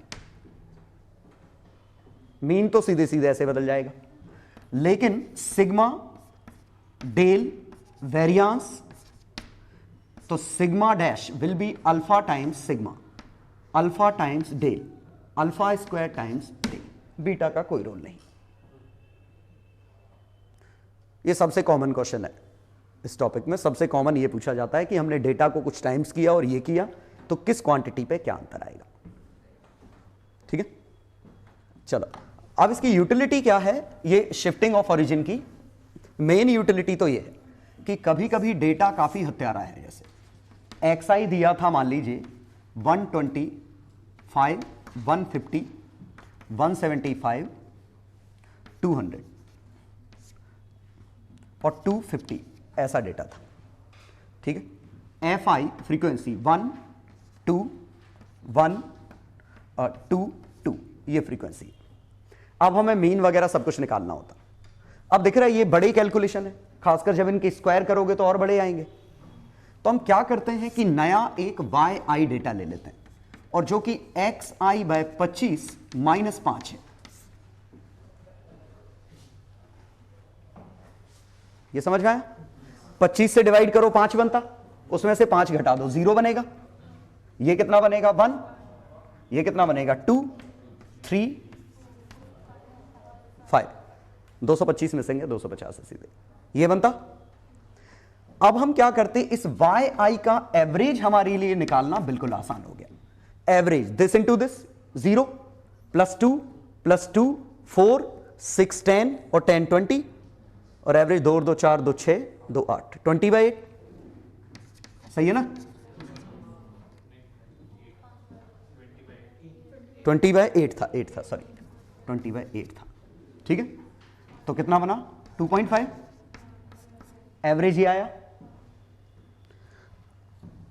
अब मुझे अगर मीन डिविएशन निकालना होता इसका, तो yi में से y बार माइनस करूं, तो 0 में से 2.5 माइनस करूं, -2.5, यह इसका मॉड ही लिख लें। 1 में से 2.5 1.5, 2 में से 0.5, 3 में से 0.5, 5 में से 2.5। ठीक है, अब मुझे इसका एवरेज चाहिए, तो अगर इससे y का मीन डिविएशन पूछा होता तो इन्हीं का तो एवरेज चाहिए। तो this into frequency 2.5 into 0 0, 1.5 into 1 1.5, 0.5 into 2 1, सही है, 0.5 इंटू 3 1.5। अब फ्रीक्वेंसी इधर है, बहुत नुकसान हो गया कंपनी को। चलो, तो 2.5 ये आया, +3 +3 +0.5 +1 +5/8। 8 समझ में आया? सभी फ्रीक्वेंसी का समेशन। ठीक है, तो 2.5 0.5, 3 और 3 6 और 1 7 और 5 12/8 1.5। ये हमारा मीन डिविएशन आया, कोई दिक्कत तो नहीं। अब हमें इनका स्क्वायर करना होता, स्क्वायर क्यों, स्टैंडर्ड डिविएशन निकालना है, तो yi माइनस y बार का होल स्क्वायर करते, इसका स्क्वायर करते। क्लियर? लेकिन दिख रहा है इसका स्क्वायर भी हमारे लिए गंदा हो गया। कोई बात नहीं, हम फिर से डेटा को और माइनस कर सकते थे, लेकिन छोड़ो, 2 बार कंफ्यूजन हो जाएगा। इसका स्क्वायर, तो 2.5 का होल स्क्वायर 6.25, 0.25 6.25 सही है। अब इनका एवरेज चाहिए, तो 6.25 इंटू 1 प्लस 2.25 इंटू 2 सही है 4.5 प्लस 0.25 इंटू 3, ये जोड़ दो दोनों 0.75 और लास्ट क्या बचा 6.25 इंटू 2 12.5/8। उम्मीद है समझ में आ गया होगा। ये मैंने लिखा है yi minus y bar whole square fi sigma fi और होल अंडर रूट लगाने वाले। तो देखते हैं 6.25 0.25 7 और 12 और 7, 12 और 5 17 और 7 24, बड़ा अच्छा आया 3। तो स्टैंडर्ड डिविएशन आ गया कितना √3। लेकिन ये जो हमने पूरा डेटा निकाला है, ये पूरा डेटा y के लिए है। क्लियर? तो yi के आंसर हमें पता है, इसका एवरेज कितना आया, y बार कितना निकाला था हमने 1.2.5 एवरेज, इसका y का सिग्मा कितना √3, वेरिएंस 3 और मीन डिविएशन 1.5। लेकिन आंसर तो हमें xi का निकालना है। तो अब हम देखेंगे yi से xi बनाना है, तो yi में 5 जोड़ो, yi में 5 जोड़ो और 25 मल्टीप्लाई कर दो। तो xi की वैल्यू 25 yi प्लस 125 यही है।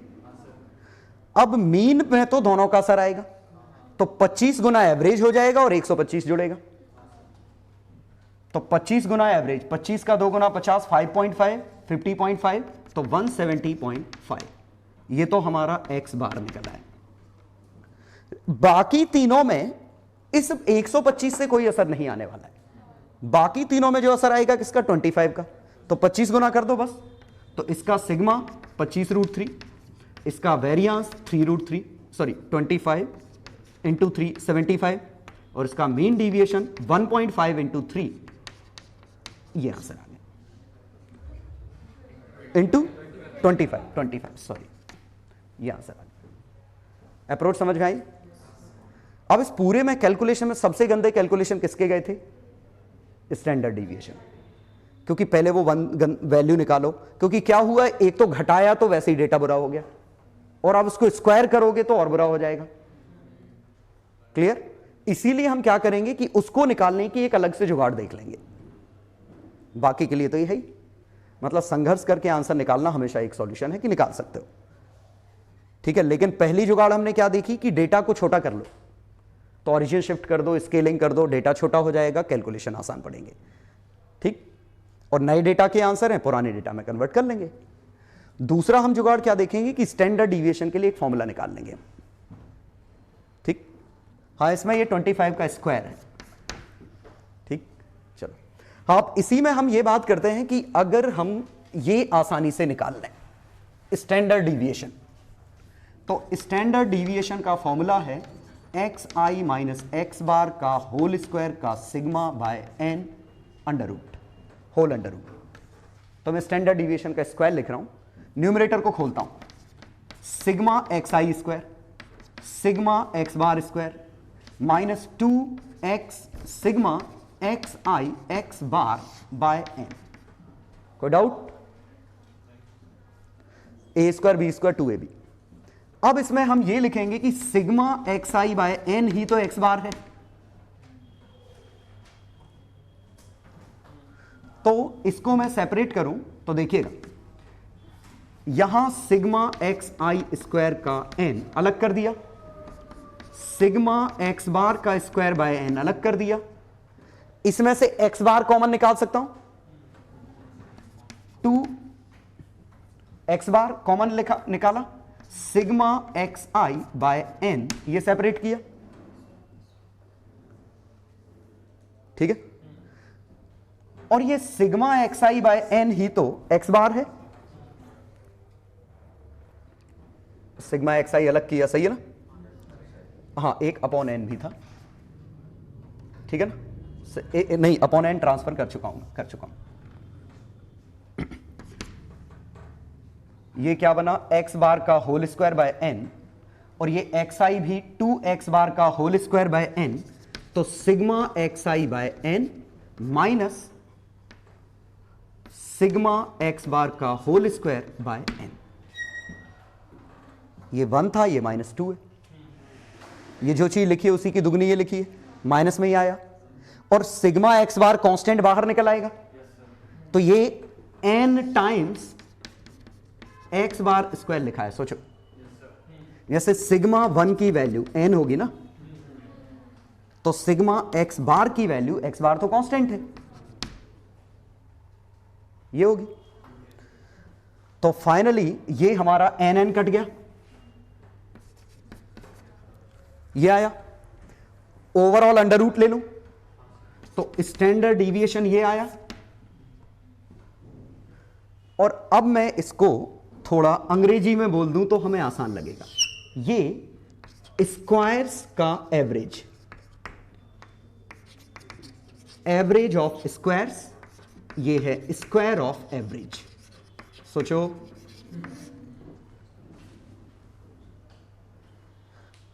पूरे डेटा का स्क्वायर करो, पूरे डेटा का स्क्वायर करो और एवरेज निकाल दो, और फिर एवरेज का स्क्वायर कर दो, वो घटा दो, तो स्टैंडर्ड डिविएशन आ जाएगा। एवरेज निकालना तो आसान था ही, तो इनिशियली जो डेटा है, देखिए इसकी स्क्वायरिंग करना बहुत आसान थी, yi माइनस y बार की स्क्वायरिंग करना गंदा हो रहा था, वो तो फिर भी अच्छा था, y बार अच्छा आया था 1.5, 1.72 आ जाता तो गत हो जाती है हमारी। तो इसका स्क्वायर करना आसान था, जब इसमें से एवरेज घटा दिया वो गंदा हो गया था। लेकिन अब हमें घटाना ही नहीं है, हमें तो सिंपली डेटा का स्क्वायर करना है। और कॉमन सेंस ये कहता है, ये स्क्वायर्स का एवरेज लिखा है, मतलब ये आरएमएस का स्क्वायर लिखा है। सोचो, ये आरएमएस का स्क्वायर लिखा है, ये एवरेज का स्क्वायर लिखा है, आरएमएस हमेशा एवरेज से बड़ा होता है, तो ये जीरो आ ही नहीं सकता। एक ही केस में जीरो आएगा, कब? जब पूरा डेटा सेम होगा, जब एवरेज आरएमएस सेम आएगा। और अगर पूरा डेटा सेम है तो आंसर जीरो है, और पूरा डेटा सेम है तो डिविएशन तो है ही नहीं ना, क्योंकि हर डेटा एक ही पॉइंट पे है, तो डिस्पर्शन आए ही नहीं। ठीक है, तो आपकी मर्जी कैसे। तो देखो, ये मैंने क्यों बोला, क्योंकि आपको इसमें कंफ्यूजन होगा ही नहीं कि ये आगे है कि ये पीछे। जो बड़ा है वो आगे, और बड़ा कौन सा है? स्क्वायर का एवरेज। तो स्क्वायर का एवरेज निकालो, एवरेज का स्क्वायर निकालो। एवरेज का स्क्वायर कुछ और नहीं, मीन का स्क्वायर। इसीलिए स्टैंडर्ड डिविएशन का फॉर्मूला इवेंचुअली हमारा ऐसा बनता है, स्क्वायर का एवरेज माइनस एवरेज का स्क्वायर का होल अंडर रूट। ये स्टैंडर्ड डिविएशन का फॉर्मूला है। पक्का आ गया समझ में?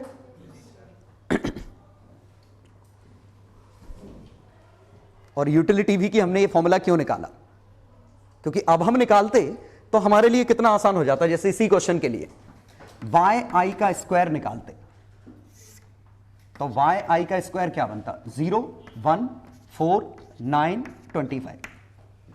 और वाई आई का स्क्वायर का सिग्मा बाय एन करते तो 0 + 2 + 4 + 18 + 50 बाय 8। क्या कोई दिक्कत है? चलो 74 बाय 8, और 74 बाय 8 कुछ बन रहा है 37, 37 बाय 4, तो 37 बाय 4 का होल स्क्वायर। और एवरेज कितना आया था इसका? वाई आई का एवरेज आया था शायद 2.5। समझ गए? ये हमारी स्टैंडर्ड डिविएशन है, लेकिन किसका? वाई का। इसमें 25 गुना करोगे तो असली वाला नहीं, इसमें स्क्वायर किसने किया है? ठीक है, आ गया समझ? तो कहा जाए तो एक यही फॉर्मूला है, ओरिजिन शिफ्टिंग, और वो तो कॉमन सेंस है, फॉर्मूला सिर्फ यही नया है। ठीक है, और ये कुछ और नहीं, मोमेंट ऑफ इनर्शिया लिखा है, ICG + mh² लिखा है। ये मोमेंट ऑफ इनर्शिया टाइप का कैसे है? ये सिग्मा का square, sigma xi² by n, sigma xi by n का होल स्क्वायर, यही था। n² इधर ट्रांसफर कर दो, एक n ट्रांसफर कर दो, n sigma square, n sigma xi का स्क्वायर माइनस सिग्मा xi का whole square by n। x bar से मल्टीप्लाई डिवाइड कर दूं, एक n इधर ट्रांसफर किया, एक ही n ट्रांसफर किया ना। हाँ, तो ये बना सिग्मा xi का होल स्क्वायर बाय n, और sigma xi is equal to nx bar, तो sigma xi square nx bar square n sigma square, ये लिखा। ये सभी के स्क्वायर का एवरेज है, ये मीन से डिस्टेंस है। अब आप सोचो कि पार्टिकल 1 किलोग्राम के पार्टिकल थे बहुत सारे, एक x1 पे रखा था, एक x2 पे रखा था, एक x3 पे, एक x4 पे, ऐसे रखे हुए थे। तो सभी का मोमेंट ऑफ इनर्शिया निकालते तो क्या आता? ये समझ गए मैं क्या कह रहा हूं? सेम मासेस, एक x1 पे मास है, एक x2 पे मास है, एक x3 पे मास है, एक x4 पे मास है, ऐसे। ये ओरिजिन है। तो moment of inertia about origin क्या आता? x1² + x2² + x3² प्लस ये आता, सभी पे मासेस 1 है तो xn²। इसी को सिग्मा xi² लिख सकते हैं। Moment of inertia about centre of मास अगर निकालना था, ठीक है, तो हम क्या लिखते? xi सबका सेंटर ऑफ मास से डिस्टेंस ये आता, ठीक है, और I about centre of mass is equal to I about origin minus mh²। mh² समझ में आया क्या है? और m मतलब टोटल मास, टोटल मास कुछ और नहीं है, और h कुछ और नहीं, सेंटर ऑफ मास का डिस्टेंस है ओरिजिन से, और कितना है वो, और ये moment of inertia about origin यही सिग्मा एक्स आई स्क्वायर है, और moment of inertia about centre of मास यही एक्स आई माइनस सिग्मा का होल स्क्वायर है, एक्स बार का होल स्क्वायर। तो ये था, ठीक है। आसान नहीं समझ पाना, बस ये मैंने क्यों बताया, ये याद रहे माइनस किस तरफ है। मतलब इसमें क्या होगा कि sigma square is equal to sigma not whole square plus N H square, ऐसा कुछ बनेगा। एन एच स्क्वायर का एवरेज क्या, सेंटर ऑफ मास है ना, ये सेंटर ऑफ मास वाले, ये सिग्मा अबाउट समथिंग एल्स है, ठीक है। और ये एवरेज था, ये एवरेज था, तो डिस्टेंस में ये एवरेज आ जाएगा, तो एन नीचे आ जाएगा, एन कट जाएगा। समझिए, सिग्मा नॉट को मानिए moment of inertia per unit mass, average moment of inertia कितना है, क्योंकि सिग्मा में एवरेज आ रहा है ना एक, तो उसको एवरेज मोमेंट ऑफ इनर्शिया मानिए, ये एवरेज मोमेंट ऑफ इनर्शिया, तो I about something is equal to I C G plus M H square होता है, m से डिवाइड करो, तो moment of inertia per unit mass, moment of inertia per unit mass plus H square, तो indirectly moment of inertia per unit mass ही ये है, standard deviation है। तो हालांकि मोमेंट ऑफ इनर्शिया से समझना काफी मुश्किल है, इसीलिए हम क्या करेंगे, सीधे इस फॉर्मूले को याद कर लेंगे, कि ज्यादा दिमाग ना लगाते हुए सीधे हमने इस फॉर्मूले को रट मारा। क्वेश्चन करोगे तो तुम्हें इसकी यूटिलिटी समझ में आ जाएगी। तो एक्स आई का स्क्वायर का average, X I by N का होल स्क्वायर का average under root, this is standard deviation. तो क्वेश्चन कैसे करेंगे, तो एग्जांपल ऐसा आएगा कि अगर हमारा डेटा है सिंपली, या तो सीधे ही आ जाएगा 1 2 3 4, ठीक है, फ्रीक्वेंसी 1 2 2 1 2 3 4 1, ये आता। अब हमें इसमें निकालना होता आंसर, तो सिंपली इसमें हम क्या करते कि एक्स आई का स्क्वायर निकालते, कितना बनेगा 1 4 9 16। यहां हमें ओरिजिन शिफ्ट करने की जरूरत नहीं पड़ी, डेटा ऑलरेडी छोटा था, अदरवाइज पहले ओरिजिन शिफ्ट कर लेते सो दैट डेटा छोटा हो जाए। अब हम क्या निकालेंगे, सिग्मा एक्स आई स्क्वायर, सिग्मा एक्स आई, तो सिग्मा एक्स आई, लेकिन ध्यान देना इनका मल्टीप्लाई होगा, फ्रीक्वेंसी गिवन है तो 4 और 4 8 और 9 17 और 4 21, 21, एवरेज 10 है, ये 21। सिग्मा एक्स आई स्क्वायर, इसमें भी ये मल्टीप्लाई होगा, 4 और 8 12 और 27 39 और 16 बस 55 है ना। और हमारे फॉर्मूले के हिसाब से इनका एवरेज तो बाय 10 5.5, और इसका एवरेज बाय n बाय 10 2.1, ठीक है। और स्क्वायर का एवरेज माइनस एवरेज का स्क्वायर, यही हमारा सिग्मा है, तो 2.1 का whole square 441, clear, 1.09 under root, और बाइनोमियल लगा के अप्रोक्सीमेट कर दो 1.045,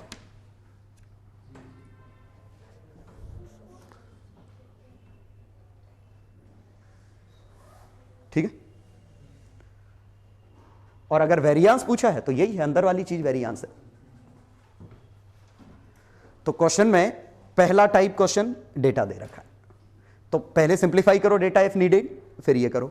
दूसरे टाइप का क्वेश्चन सीधे सिग्मा एक्स आई दे रखा है, सिग्मा एक्स आई दे रखा है 100, सिग्मा एक्स आई स्क्वायर दे रखा है कुछ 50, ऐसा और पूछा है वैल्यू, और एन दे रखा है कुछ और वैल्यू पूछी है, सीधे फॉर्मूला लगा दो।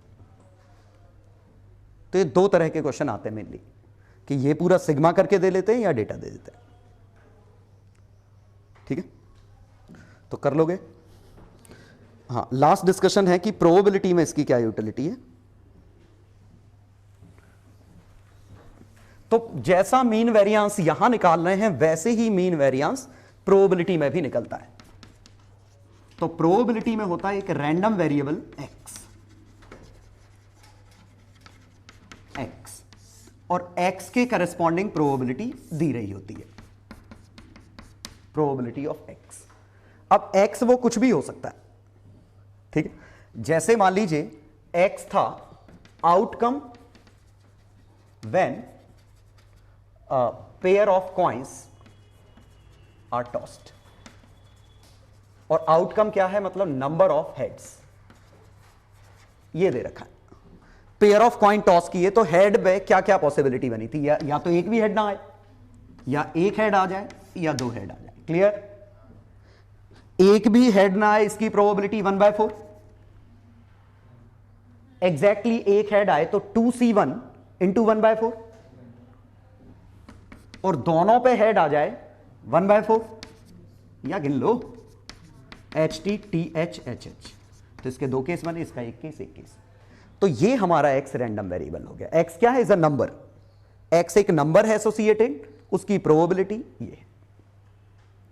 अब इसमें दो चीजें पूछी जाएंगी, मीन और वेरिएंस। तो x का मीन, तो यहां मेरे ख्याल से आपको कोई डाउट होना नहीं चाहिए कि यहां जो फ्रीक्वेंसी सिग्मा fi करते थे, यहां frequency is proportional to probability, क्योंकि more frequent that means more probable. तो फ्रीक्वेंसी ही प्रोबेबिलिटी है, तो सिंपली फ्रीक्वेंसी को प्रोबेबिलिटी से रिप्लेस कर दो। आप सोचो कि हजारों लाखों बार एक्सपेरिमेंट किया होता, लाखों बार किया होता, तो लाखों के 1/4 बार ये आता, लाखों के हाफ बार ये आता, 1/4 बार ये आता। तो n बार एक्सपेरिमेंट करते तो n/4 ये, n/2 n/4 ये, और सभी में मल्टीप्लाई करते। नीचे n/4 n/2 मल्टीप्लाई करते, n तो कट जाता, बचता क्या? प्रोबेबिलिटी। तो सिंपली फ्रीक्वेंसी को प्रोबेबिलिटी से रिप्लेस कर दो, ठीक है। तो अगर इसका मीन वैल्यू पूछी थी तो ये आएगी ये, और मेरे ख्याल से इसमें आपको कोई दिक्कत होनी नहीं चाहिए, ये तो 1 है। तो ये कुछ और नहीं, सिग्मा PI XI है, यही एक्सपेक्टेशन है। एक्सपेक्टेशन और एवरेज वैल्यू एक ही चीज है। एक्सपेक्टेशन क्या करते हैं? प्रोबेबिलिटी का नंबर से मल्टीप्लाई करते हैं, तो प्रोबेबिलिटी का नंबर से मल्टीप्लाई करते हैं। एवरेज ले रहे हैं, अपने आप डिनोमिनेटर में 1 आ जा रहा है, क्योंकि प्रोबेबिलिटी का समेशन 1 होता है। तो यही हमारी मीन वैल्यू है। तो यहां 0 into 1/4 plus 1 into 1/2 plus 2 into 1/4, और ये दिख रहा है कि वैल्यू कितनी है? 1। तो एक्सपेक्टेशन हमारी 1 है, ठीक है। मींस अगर पूछा होता what is the expected number of heads when a pair of coins is tossed, तो जो एक्सपेक्टेशन निकालते वो यही तो करते। 0 head probability, 1 head probability, 2 head probability. याद करो अभी क्लास में हुआ होगा कि एक कॉइन, एक थैले में कॉइन्स हैं, 2 कॉइन निकाले, कुछ 5 रुपए के, कुछ 10 रुपए के, 2 कॉइन निकाले, एक्सपेक्टेड वैल्यू पूछी थी। तो केस बने होंगे, दोनों 5 रुपए के हैं, या दोनों 10 रुपए के हैं, एक 5 रुपए एक 10 रुपए, और करस्पॉन्डिंग अमाउंट से मल्टीप्लाई किया होगा, यही तो था वो।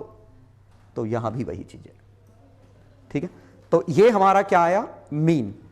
मीन और या एक्सपेक्टेशन एक ही चीज है। दूसरा आता वेरिएंस ऑफ एक्स, और variance sigma FI XI minus x bar का whole square by sigma FI, ये बनता, लेकिन सिग्मा FI तो 1 है, तो इस केस में बनता sigma FI XI minus x bar का होल स्क्वायर। हालांकि इस क्वेश्चन में x बार आसान है, क्योंकि x बार 1 निकला है, लेकिन x बार गंदा होता और बड़ा डेटा होता तो हमें जरूरत नहीं पड़ी। अदरवाइज हम इसको कैसे कर सकते थे? XI square minus sigma FI minus x bar का स्क्वायर, स्क्वायर का एवरेज, एवरेज का स्क्वायर, ये आ जाता। डिनोमिनेटर तो 1 ही है।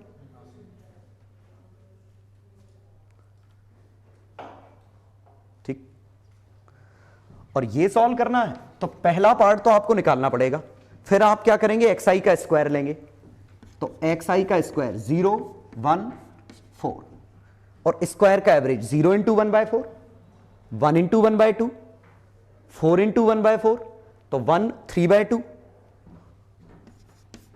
माइनस एक्स बार का होल स्क्वायर, 1 का होल स्क्वायर, आंसर आया 1/2। और अगर लास्ट पूछा होता स्टैंडर्ड डिविएशन तो वेरिएंस का अंडर रूट है।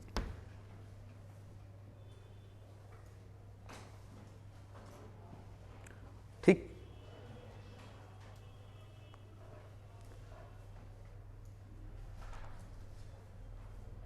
तो बस प्रोबेबिलिटी के क्वेश्चन आते हैं तो फ्रीक्वेंसी ही प्रोबेबिलिटी है। हाँ, तो ये दो क्वेश्चन करिए, पहले में डेटा लिखा है उसकी प्रोबेबिलिटी लिखिए, ठीक है। हाँ, ये क्वेश्चन आपको इस तरह भी आ सकता है कि डेटा और प्रोबेबिलिटी ना गिवन हो, क्वेश्चन में गिवन हो। जैसे मैंने पेयर ऑफ कॉइन्स वाला था, आपके में हो सकता है कि पेयर ऑफ डाई हमने थ्रो किया और xi डिफाइन किया, xi denotes the sum of numbers, तो xi के केसेस बनेंगे, उनकी प्रोबेबिलिटी आएगी, ठीक है, कोई दिक्कत तो नहीं। या 3 cards are drawn from a pack of 52 cards, now if xi denotes the number of aces, कि कितने इक्के आए, तो केस क्या बनेगा, 0 1 2 3, सबकी प्रोबेबिलिटी आएगी, वो डेटा तैयार आपको करना पड़ेगा। फिलहाल ये डेटा आपको दे रखा है, ठीक है। You have to find mean value या एक्सपेक्टेड वैल्यू, एक ही चीज है। फाइंड स्टैंडर्ड डिविएशन xi का, और तीसरा xi ग्रेटर देन 1, और ये, और मेरे ख्याल से सिंबल जानते होंगे, कंडीशनल प्रोबेबिलिटी का सिंबल a/b जो लिखते हैं ना, इसको हम ऐसे भी लिख सकते हैं a b, एक ही चीज है। और ये क्या होता है, a intersection b upon b। और क्वेश्चन नंबर 2 में xi का स्क्वायर दे रखा है, xi का एवरेज दे रखा है, फाइंड स्टैंडर्ड डिविएशन वेरिएंस ये, और लास्ट में एक और पूछ लेता हूं, सिग्मा और mean of yi if yi equal to 3xi plus 4। करिए चारों पांचों। चलो, पहले का answer mean value of x कितनी आई,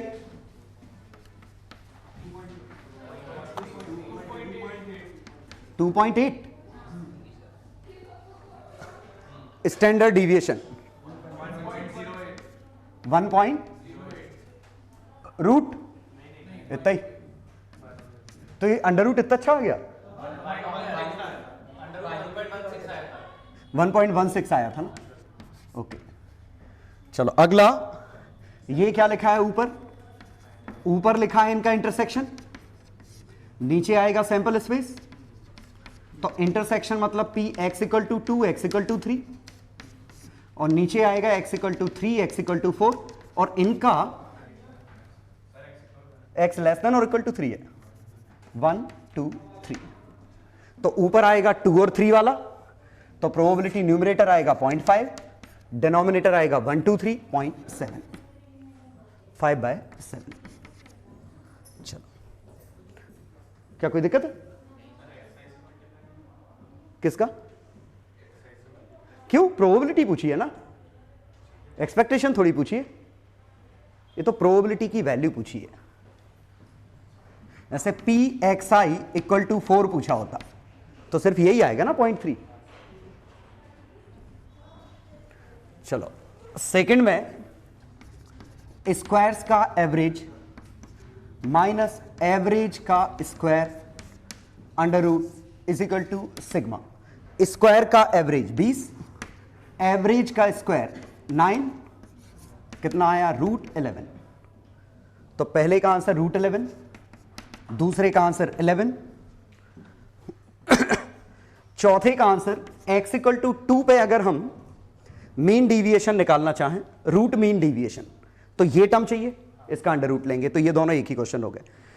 last, sigma of sigma and mean, तो सिग्मा डैश और y डैश, ये तो मीन आएगा 3 गुना +4, तो पहले मीन कितना था, निकाला है क्या अपन ने, 3, मीन था 3, तो 3 गुना +4 13, पहले मीन आया था 3, तो अब 3 टाइम्स +4 सिग्मा डैश, पहले सिग्मा डैश आया था कितना, √11, अब 3 गुना, ठीक है। अब लास्ट क्वेश्चन ये बच गया कि हमसे ये पूछा है xi माइनस 2 का होल स्क्वायर। तो बिल्कुल आसान, देखो इसको खोल दो, xi square minus twice of 2 sigma xi plus sigma 2 square लिख सकते हैं। और i की वैल्यू 1 से 10, i की वैल्यू 1 से 10, i की वैल्यू 1 से 10। तो ये जो है xi का स्क्वायर कितना लिखा है 200, ये लिखा है xi 30, 2 इंटू 2 इंटू 30, और ये 10 बार 4 40, तो माइनस 120 प्लस 40 तो 120, तो ये वैल्यू आ गई 120। और इसका एवरेज तो 120 बाय 10 का अंडर रूट 12, और रूट 11 से ज्यादा आना चाहिए, और आया भी है। ठीक है, और वैसे भी हम डायरेक्ट निकाल सकते थे। जरा देखो, sigma about x equal to 3, sigma about x equal to x bar plus difference का होल स्क्वायर, यही फॉर्मूला बनता। About x equal to a, ये, और ये आया था रूट 11, और हमें निकालना था अबाउट x इक्वल टू 2, ये 3 के अबाउट था, तो 3 माइनस 1 का होल स्क्वायर, 3 माइनस 2 का होल स्क्वायर, 11 प्लस 1 12 का अंडर रूट। तो इस फॉर्मूले की जरूरत नहीं पड़ेगी अगर आप ये स्क्वायर ओपन करना समझते हैं। तो इसको ओपन कर दो, अपने आप आंसर मिल जाएगा। ठीक, तो शीट में ये भी मैं इंक्लूड कर दूंगा, और पिछला कम्युनिकेशन सिस्टम भी। ठीक है, आंसर उसके कल मिलेंगे।